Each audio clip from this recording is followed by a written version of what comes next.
Amém. Glória a Deus. Obrigado, Gui. Obrigado, Guga. Amém, amados. Vamos abrir a palavra de Deus no livro de Lucas, capítulo 18. Se você puder ficar em pé e juntos lermos esse trechinho da palavra de Deus.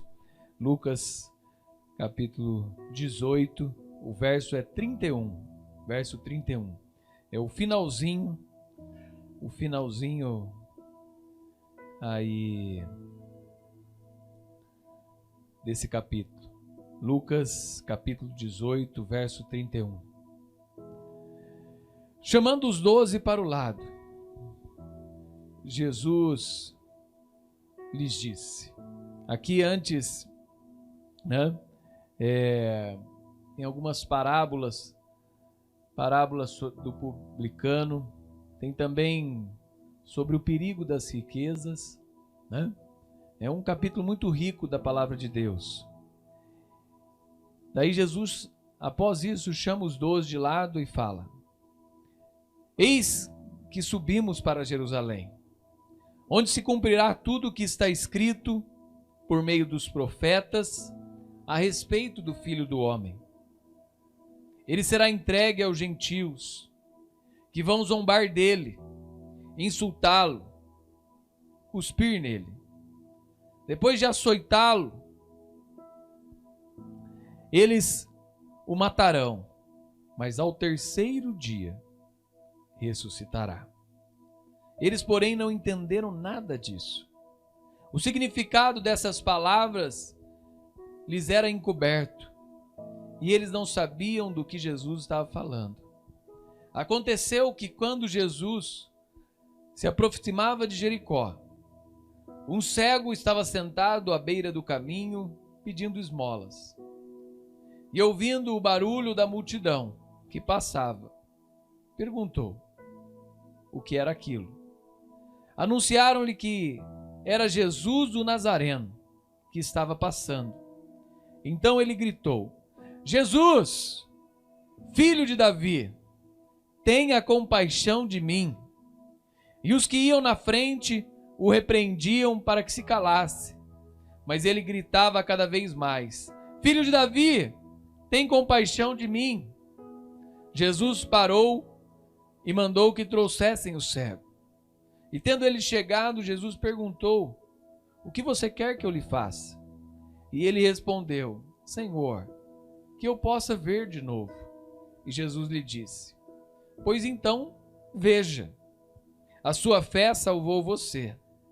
Imediatamente ele passou a ver de novo e seguia Jesus, glorificando a Deus. Também todo o povo, vendo isto, dava louvores ao Senhor. Feche seus olhos. Senhor maravilhoso, Pai, bendito e santo, nós queremos pedir nessa hora que o Senhor fale ao nosso coração, que de maneira preciosa o Senhor possa ministrar as nossas vidas, Pai.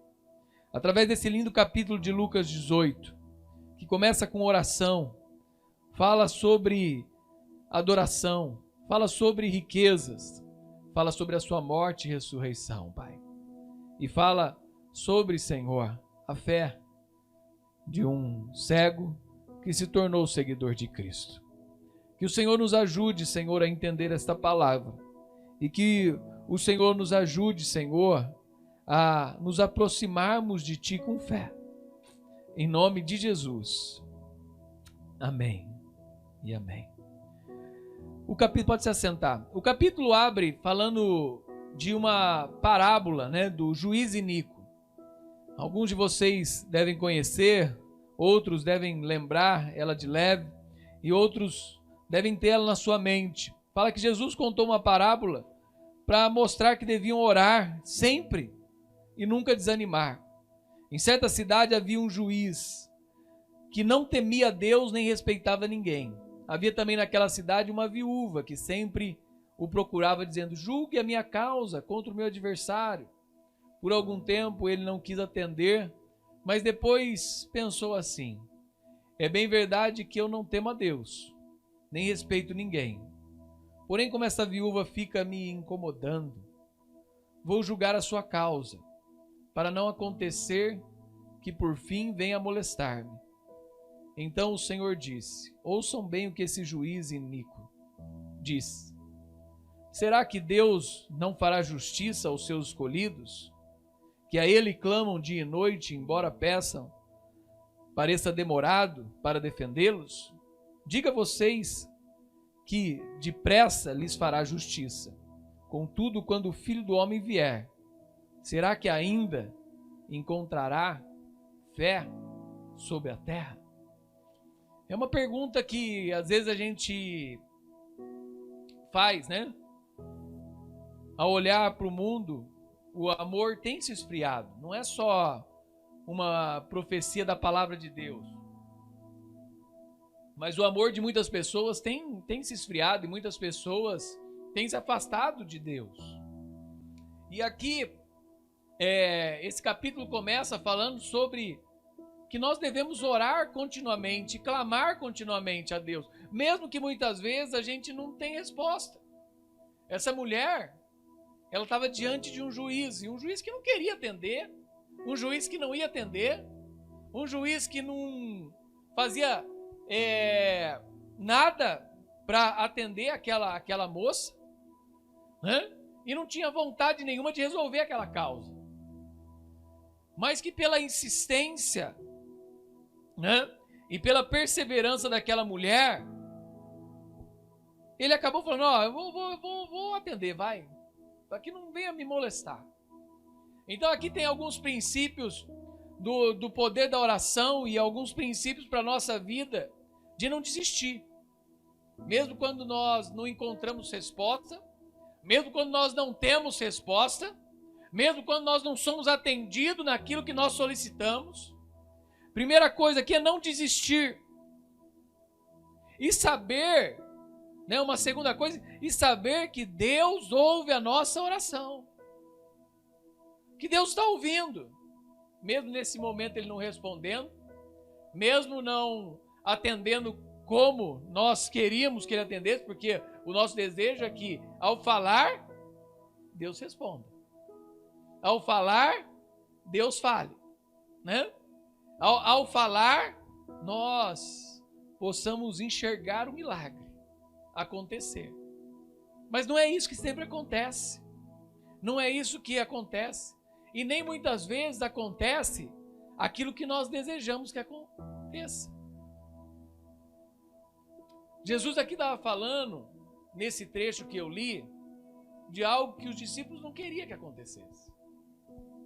Você acha que a pessoa que está do seu lado te seguindo, ela quer que você morra? Você acha que a pessoa que está do seu lado te seguindo quer que você seja entregue aos seus inimigos? Você acha que a pessoa que está do seu lado te seguindo quer ver você sendo açoitado, machucado, sofrendo, cuspindo, maltratado, né? E ali sendo julgado por alguém que não merece julgar a causa de Jesus? Quem merece julgar a causa de Jesus? E a pessoa que foi realmente julgar a causa de Jesus e podia decidir, ela resolve lavar as suas mãos. Eu não quero o sangue desse homem sobre a minha vida. E eu vou lavar as minhas mãos. E é interessante nesse processo que ele fala assim, ó, vamos subir para Jerusalém, onde todas as coisas vão acontecer. Essa semana eu pregava sobre os sinais, né, e a volta de Jesus. Vou continuar essa mensagem hoje à noite e falando, né, sobre Jerusalém, sobre muitas coisas que hão de acontecer, e muitas coisas estão relacionadas a Jerusalém. Quase todas as vezes que fala do final dos tempos, dos sinais do final dos tempos, fala-se de Jerusalém. E fala-se sobre ela ser sitiada, fala-se sobre os exércitos estarem à sua porta, fala-se sobre ela ser destruída, como ela já foi diversas vezes na história da humanidade, né? E muito se dizia antes que Jerusalém era o relógio de Deus, né? que os acontecimentos em Jerusalém, eles seriam sinais para a nossa vida. Então é interessante nós pensarmos sobre tudo isso que estava por acontecer a respeito do Filho do Homem. E é interessante a gente ver que muitas vezes quando nós estamos inseridos em determinada situação, a gente muitas vezes não consegue perceber e nem entender as coisas que estão por vir e as coisas que estão por acontecer. Aqueles discípulos estavam tão inseridos, né, nos ensinos e no seguir a Jesus, que eles não conseguiam entender nem o que Jesus estava dizendo. Fala que eles não conseguiam compreender o que Jesus falava. Cumprirá tudo o que está escrito por meio dos profetas a respeito do Filho do Homem. E tantas vezes que Jesus já tinha falado quem era o Filho do Homem. E eles não conseguiam entender o que ia acontecer com ele. Muitas vezes nós estamos tão inseridos no meio do furacão, no meio das coisas, que nós não conseguimos entender, às vezes, a destruição que ele vai causar. Às vezes nós não conseguimos entender o processo, as causas, as consequências de tudo que está para acontecer. E eles estavam ao lado de Jesus, mas não conseguiam entender as palavras de Jesus. Fala que ele ia ser entregue, que eles iam insultar, que eles iam zombar, né, que eles iam matar, e ao terceiro dia eles iam ressuscitar. Ele ia ressuscitar. Mas quando chegou esse tempo, eles não entenderam o que aconteceu. Por alguns dias eles não sabiam o que fazer. E eles não sabiam nem se eles deviam voltar às suas atividades ou não. Os discípulos só entenderam todas as mensagens de Cristo realmente alguns dias após a sua ressurreição. Mas eles não conseguiam entender o que Cristo falava, o que Cristo exprimia, os sofrimentos de Jesus. Esses sofrimentos eles estão descritos, né? A gente sempre lê perto da Páscoa Isaías 53, né? O Salmo 22, e lá está descrito algumas coisas sobre o sofrimento do Senhor Jesus. Podemos até ir um pouquinho lá e ler alguma coisa sobre Isaías, por exemplo, 53, né? Mas ele foi transpassado por causa das nossas transgressões e esmagado por causa das nossas iniquidades. Isaías 53, verso 5. O castigo que nos trouxe a paz estava sobre ele, e pelas suas feridas fomos sarados. Pelas suas feridas fomos sarados.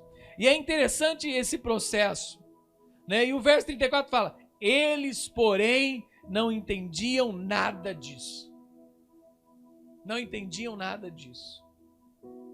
Muitas vezes, nós precisamos parar e refletir, né, sobre aquilo que nós ouvimos, sobre aquilo que nós estamos fazendo, sobre aquilo que nós estamos realizando, se estamos compreendendo todos os passos que estamos dando. E eles precisavam compreender, porque eles tinham que ter a certeza. Aquilo que Jesus falou lá em João 16, João 17, João 14, eles precisavam ter aquilo forte no seu coração, porque daqui a pouco Jesus não estaria mais com eles.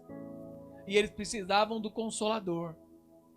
Eles precisariam do Espírito Santo, né, para os guiar, para os convencer. O Espírito Santo que nos convence do pecado, da justiça e do juízo. Ele que nos convence que nós somos pecadores. Ele que nos convence daquilo que Cristo fez por nós. E Ele que nos convence de que Cristo voltará. Então, entre a morte e o juízo, há um processo, que é através do Espírito Santo, na nossa vida, sobre a pessoa do Espírito Santo. E nós precisamos reconhecer isso. Do mesmo modo que nós reconhecemos Jesus. Do mesmo modo que Jesus entra nessa história do cego. Fala que ele se aproximava de Jericó. Um cego estava sentado à beira do caminho. Jericó é o local onde ele se encontra com Zaqueu, né? Então, provavelmente, a casa de Zaqueu daria para ver a entrada da cidade, né? Mas ele se aproximando de Jericó, um cego ouve uma multidão caminhando, né? Você sabe que quando você perde um dos sentidos, os outros ficam mais aguçados, né? Então, provavelmente, ele tinha a sua audição mais aguçada. E ele começa a perceber o alvoroço que estava acontecendo. E ele fala, o que é isso? Né? Que multidão é essa? Né? Jesus estava atravessando ali o Jordão, próximo à divisa entre Samaria e a Galileia. Ali é Jericó. E ele fala, que multidão é essa? É uma pergunta do cego. E às vezes nós perguntamos, que multidão é essa? O que está acontecendo? Né? Ali, o que é isso? E a pergunta dele é, que multidão é essa? E alguém gritou, né?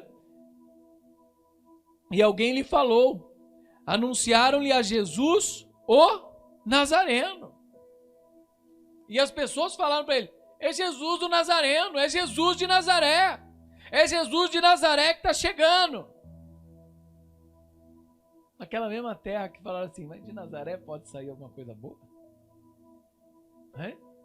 É Jesus de Nazaré que está chegando aí. Sabe? O cego. Aí ele fala assim, e ele grita em alta voz, Jesus, filho de Davi, tenha compaixão de mim. Ué, falaram para ele que o cara é de Nazaré e ele grita de um cara de Belém. Jesus, filho de Davi, tem compaixão de mim. Sabe o que ele estava fazendo nessa hora? Ele estava confessando Jesus como Messias. Ele estava reconhecendo que Jesus era da linhagem do rei Davi. Ele estava reconhecendo que aquela profecia que está lá no capítulo 1 de Lucas e no capítulo 1 de Mateus, de toda a sua linhagem, falando, ó Jesus, eu reconheço que você é o Messias, eu reconheço que você é o Salvador, eu reconheço que você é o Senhor, eu reconheço que você é aquele que veio para me salvar. Jesus, filho de Davi, tenha compaixão da minha vida. Sabe? E quando nós reconhecemos que Jesus é o Messias, que Jesus é o nosso Salvador, muitas vezes pessoas querem que nós nos calemos. Fala que aqui algumas pessoas começaram a repreender à frente para que ele se calasse e não gritasse mais. E ele grita mais alto, filho de Davi, tenha compaixão de mim. Filho de Davi, tenha compaixão de mim. Talvez como aquela viúva estava batendo na porta do juiz, ele estava batendo na porta do seu Salvador, ele falando, Jesus, tenha compaixão da minha vida, Jesus, o meu Salvador, fale comigo, Jesus, o meu Salvador, entra na minha vida, Jesus, o meu Salvador, Pai, eu quero o Senhor como o Senhor da minha vida. Ele estava reconhecendo a Jesus como o seu Salvador. O verso 40 fala que Jesus parou e mandou que trouxessem o cego à sua presença. Então ele pergunta para o cego, o que você quer que eu faça? O que você quer que eu faça? Verso 41, o que você quer que eu faça? E ele respondeu, que eu volte a ver de novo. Que eu volte a ver de novo. Que eu possa ver novamente. Esse não era um cego de nascença, né? Em nenhum lugar, pelo menos, fala isso. Fala que era um cego. E ele queria voltar a ver. Queria voltar novamente a ver. É uma pergunta que não precisava nem ser muito feita, né? Mas Jesus tinha os seus meios de introduzir uma conversa, né? E sempre querer que a pessoa fale aquilo que ela deseja.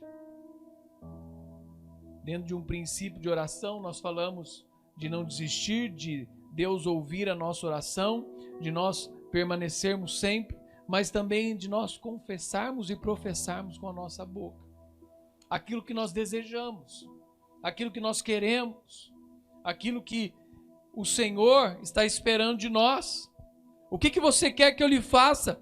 Senhor, que eu possa voltar a ver.